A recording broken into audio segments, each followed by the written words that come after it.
initiate, interact, influence.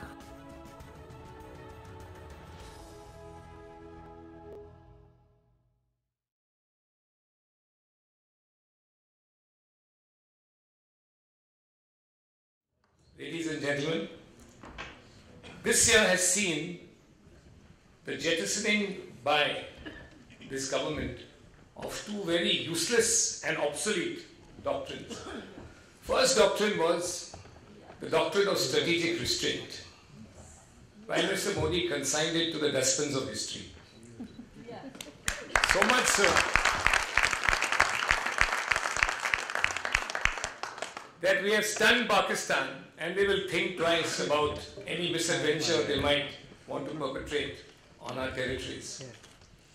The second doctrine, which he seems to have jettisoned, and he gave a signal of that on the 15th of August, was this obsolete doctrine, or completely useless doctrine, which after years of pursuing yielded no fruit whatsoever. And that was Aman Ki Asha. Because of this policy of Aman Ki Asha, we had turned a blind eye to the fact that Pakistan was integrally, historically, emotionally, and inevitably a terrorist state, because it is run by a deep state, by the ISI and by the army, which can only thrive on hatred of an external enemy like India, Kashmir being just a bogey and excuse to keep the cement of Pakistan together. And apart from the external enemy, India, to terrorize its minorities. We saw what happened in 1971, and that repetition has continued ever since. The victims being people of Pakistan-occupied Kashmir, Gilgit-Baltistan, and of course, Baluchistan. Now, never in the history of a nation have foreign policy constraints, foreign policy requirements ever come together. Foreign policy basically has three pegs. The first peg is national interest. Nobody can deny that it is in our national interest to weaken Pakistan. Pakistan has done enough to weaken us. They have bled us by 1 million cuts over the years. It is time we put a mirror up to Pakistan. Naida Baloch has already done that very effectively and articulately today. We put up a mirror to Pakistan and point out what kind of a state it is. National interest demands that we undertake a foreign policy of supporting the Baloch people. Secondly, morality. There is genocide going on, genocide, torture, economic exploitation.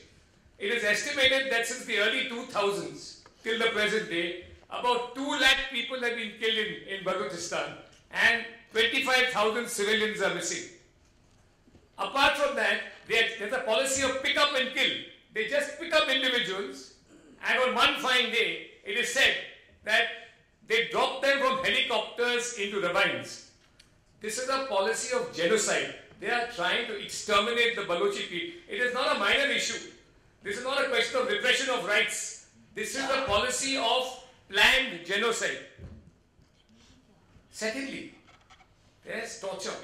The bodies that are being recovered, and again has been pointed out graphically, are bodies where there are burn marks, mutilation, limbs have been taken out, nails have been removed. So there's a policy of torture. It's a policy to terrorize the local population. Thirdly, there's economic exploitation. The only reason why Pakistan is interested in Balochistan, and there would be no issue about Balochistan. There would be no issue about Balochistan were it not for the fact that Balochistan is rich in gold, in copper, in natural gas. And it is believed to have large reserves of oil and uranium. So, the Pakistan policy in Balochistan appears to be only to exploit economic resources and use Balochistan as a dumping ground for its nuclear tests. International law is the third peg. So the first peg is national interest. National interest demands that we weaken Pakistan. National interest demands that we check China as well. The Chinese dimension has been pointed out by all the panelists. Gwadar, the port of Gwadar, is ultimately to be used as a naval base as part of China's strategy of having a string of pearls. They have a string of pearls throughout the Indian Ocean so that they can control the Indian Ocean. That is the real game. They have naval bases in Myanmar, in Sri Lanka, and now Gwadar. Gwadar is ultimately intended to be a naval base. But even if it were not for national interest, international law and morality demand that we support the Baloch people wholeheartedly. On the question of morality, I've already pointed out that there's been genocide, there's been torture, and there's been economic exploitation. Plus, there is complete suppression of dissent and freedom in Balochistan. And not just an iron curtain, but a jade curtain has come over Pakistan, so that there is no reporting. Foreign journalists can't go in and report the truth about what is happening. All the atrocities are taking place. And finally, there is the peg of international law. This is not about retaliation for Kashmir. No mature country frames its foreign policy as a matter of retaliation. We are on very strong ground in Kashmir, both morally and legally. It's an integral part of India, and we have fair and free elections there. So our taking up the Balochi cause can never be an aspect of retaliation because of Kashmir. We do it for morality, we do it for national interest, and we do it because they are on very strong ground in international law. The Balochis have never really acceded to the Pakistan nation. The largest chunk of the Balochistan province as it is today is Kalat. And the Khan of Kalat never signed an instrument of accession. In fact, Jinnah told him, recognize it as an independent state, and there was a standstill agreement till its independence was to be recognized, and ultimately, by force, the Khan of Kalat was forced to become a part of Balochistan, a part of Pakistan. So on all three grounds on which one's foreign policy must be determined, national interest, international law, and international morality, we have the strongest case for supporting the oppressed population of Balochistan. What can we do? In a nutshell, continuing what we're doing. We've already started doing. The Prime Minister has foreshadowed it in his independence speech. We're already taking it up at various fora.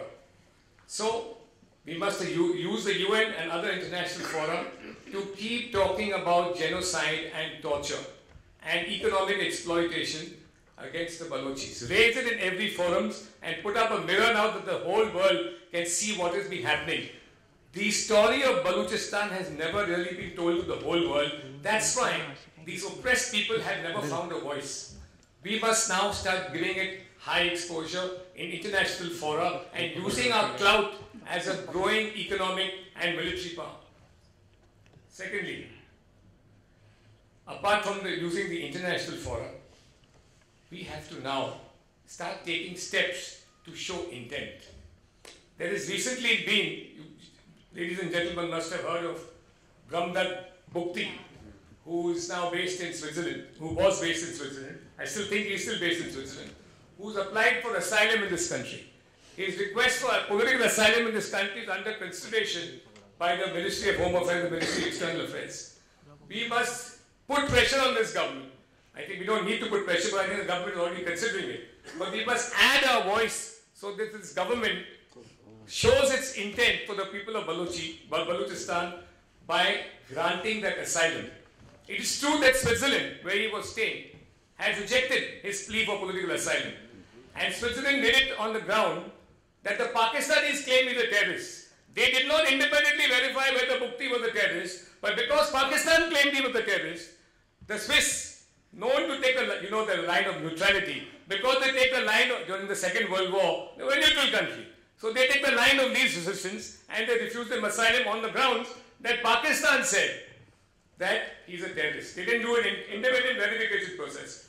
Now we all know how meek the Swiss are. They are more concerned with Swiss bank secrecy. In any case, they've given Bukti a right to appeal.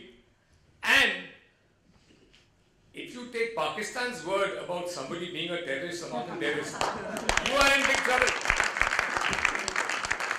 We know what their definition of terrorism is. Hafiz Saeed is not a terrorist. terrorist. Lakshmi is not a terrorist. Dawood Ibrahim is not a terrorist. So, India must apply different standards from Switzerland and decide Bhukti's case on its own merits. Finally, there's a plea for the Balochis are pleading for a national government in exile. We've done that with the Tibetans. The Dalai Lama, we've given him political asylum and refuge in India. There's no reason why we can't do it for Balochis. But this is actually considered by the government. It's a very extreme step. I don't believe that there's any two-faced policy in doing to the Balochis because we have a Kashmir problem. Kashmir is an integral part of India.